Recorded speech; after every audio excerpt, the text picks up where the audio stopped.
Hi, in this video I'm going to show you how to use a Afterpay card in a store.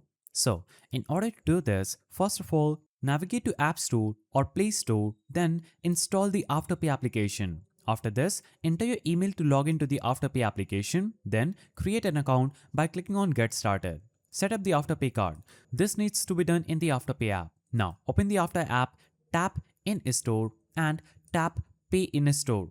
Tap Set up the card and follow the on-screen instruction. Now, add the Afterpay card to your digital wallet.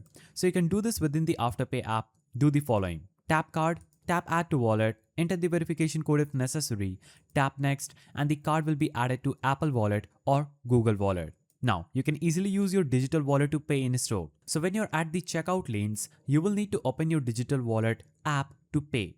This will be Apple Pay for iOS or Google Pay for Android.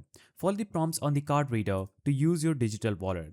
Keep in mind, you must have 25% of the purchase price available in your account balance for the transaction to be approved. Now, to avoid extra charges, make sure to pay on time. You can find and pay your balance within the Afterpay app. So, that is a simple way through which you can use Afterpay card in stores. If you found this guide helpful, please don't forget to give it a thumbs up and thanks for watching.